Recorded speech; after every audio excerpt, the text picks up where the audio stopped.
Welcome to the Ankushar classes. Today we will discuss about important idioms. हमारा first word आता है wrangle over an ash shadow. इसका मतलब होता है छोटी छोटी बातों पे लड़ाई करना। पहले तो हमें ये समझना जरूरी है। wrangle का मतलब होता है लड़ाई करना और an ash shadow का मतलब होता है गधे की परछाई। और इसको मैं एक एग्जांपल से बताऊं तो दो कुम्हार थे जो एक दूसरे के पड़ोसी थे, लेकिन उनकी वाइफ्स आपस में लड़ती रहती थी। वो छोटी छोटी बातों पे एक दूसरे के साथ लड़ाई करती रहती थी।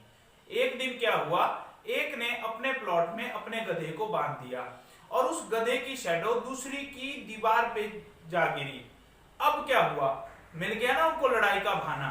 अब दूसरी ने बोल दिया कि देखो इस गधे की शैडो से क्या होगा, एक तो आप हमें धूप नहीं आने दोगे और दूसरा क्या करोगे, इस दीवार पे हमारी नमी आ जाएगी।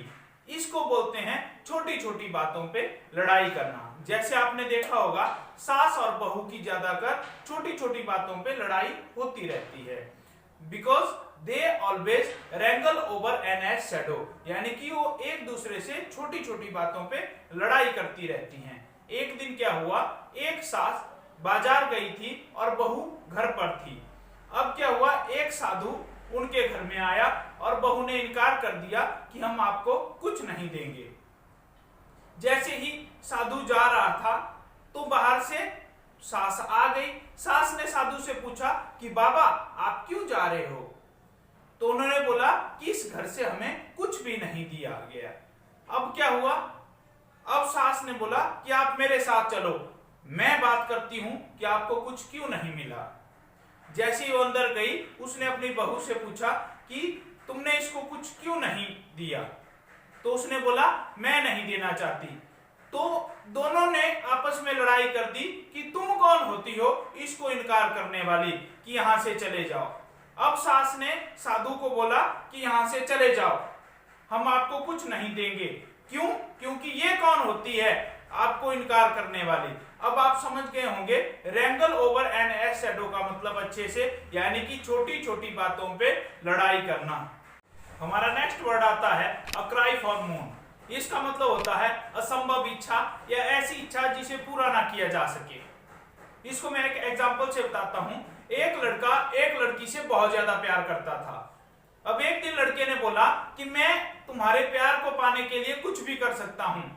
तो लड़की ने बोला कि जा और मेरे लिए चांद तारे तोड़ के ले आ। अब लड़के ने थोड़ी देर सोचा और फिर जवाब दिया कि मैं चांद तारे तो तुम्हारे लिए तोड़ के ले आऊं, लेकिन उनका तू करेगी क्या? अब आप समझ गए होंगे अ क्राई फॉर मून, यानी कि चांद तारे तोड़ के लाना असंभव है, लेकिन अगर वो ले भी आता तो उनका वो लड़की करती भी क्या। यानी कि इसका मतलब क्या हुआ, असंभव काम जिसको पूरा ना किया जा सके। A cry for moon because that girl was crying for a moon। अब आप समझ गए होंगे। नेक्स्ट वर्ड आता है रेड लेटर डे।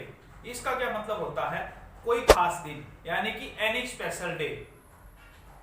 इसको मैं आपको बताऊं, जैसे आपने कैलेंडर देखा होगा तो कैलेंडर में जो स्पेशल डे होते हैं, यानी कि जो मेन छुट्टियां होती हैं वो रेड लेटर में होती हैं, यानी कि रेड कलर के लेटर में होती हैं। जैसे जो भी स्पेशल डे होगा वो रेड लेटर में ही होगा। जैसे आपने देखा होगा कैलेंडर में देखेंगे 2 अक्टूबर तो रेड लेटर में होगा। इसका मतलब क्या हुआ, यानी कि ये कोई खास दिन है। इसी तरीके से जो भी खास दिन हमारी जिंदगी में होता है हम उसको बोल सकते हैं कि ये रेड लेटर है मेरे लिए। जैसे आप जिस दिन पैदा हुए वो डे हो सकता है आपके लिए रेड लेटर डे, यानी कि जिस दिन आपने ये दुनिया देखी।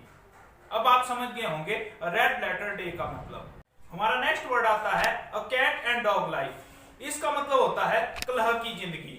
आपने देखा होगा कुत्ते और बिल्ली की कभी नहीं बनती, एक दूसरे को मारने पे तुले होते हैं, तो उसको बोलते हैं कैट एंड डॉग लाइफ। लेकिन अगर मैं और एग्जांपल से बताऊं तो जब भाई और बहन छोटे छोटे होते हैं तो एक दूसरे से नहीं बनती, यानी कि एक का टेस्ट कुछ और होता है दूसरे का कुछ और होता है, तो एक दूसरे से बहुत ज्यादा लड़ाई करते हैं। तो पेरेंट्स क्या बोलते हैं, don't behave like cat and dog, means ये कुत्ते और बिल्ली की जिंदगी मत जियो, यानी कि एक दूसरे के साथ इतनी लड़ाई मत करो। अब आप समझ गए होंगे कैट एंड डॉग लाइफ का मतलब। हमारा नेक्स्ट वर्ड आता है to see the light. To see the light का मतलब होता है टू बी बॉर्न यानी कि जन्म लेना। जैसे मां के पेट में अंधेरा था, आपने लाइट कब देखी? जब आप पैदा हुए, यानी कि जब आप पैदा हुए उसे बोलेंगे टू सी द लाइट, जब हम पैदा हुए। अगर मैं अपनी पर्सनल बात करूं तो I saw the light on 28 मई। अब आप समझ गए होंगे टू सी द लाइट का मतलब। अगर आपको हमारी वीडियो अच्छी लगी हो तो प्लीज लाइक एंड सब्सक्राइब करें।